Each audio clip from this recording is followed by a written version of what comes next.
In my particular panel, we were looking at where the communication function fits in an organization, and are we part of the decision-making process, or are we just advisors? Do we sit on the management board? There was discussions about whether do we want to sit on the management board or not. Is that the right place for us to be? And my conclusion from my panel is that there wasn't a conclusion really. I think that there are a lot of things to think about, actually, more than anything else. Yeah. I think the standout thing was when one of the people in the audience said,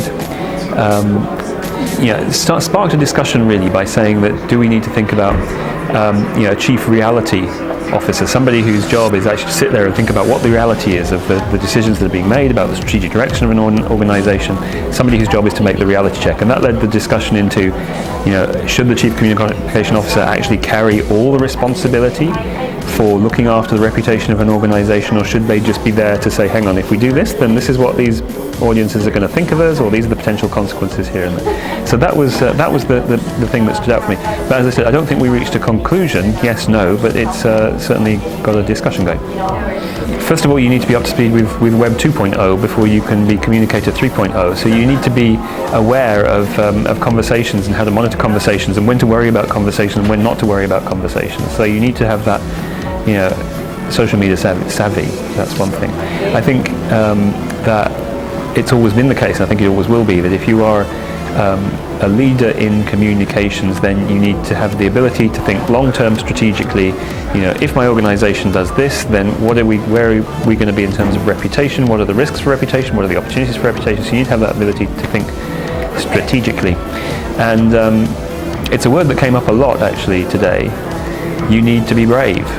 You need to have the guts to go into your CEO and say this is wrong, or this isn't going to work, and things like that. So my own experience shows that a lot of people who are involved in communications, they may sell their organizations or promote their organizations or manage the reputation of their organizations brilliantly with all kinds of audiences, but they don't always looking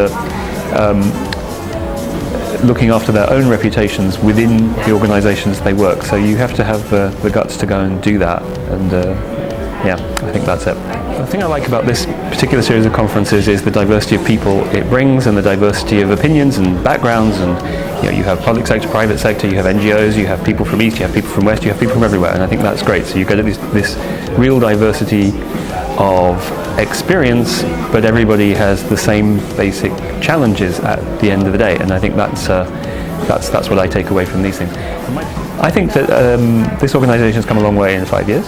I mean, it's created something that's quite unique. I go to a lot of meetings of communications professionals in Western Europe, which is where I'm based, and they're all very useful, but what this does, then the key is in the W. Everything else I go to starts with an E. It's European, and this starts with a W, and I think that's a really great thing that this organisation has done.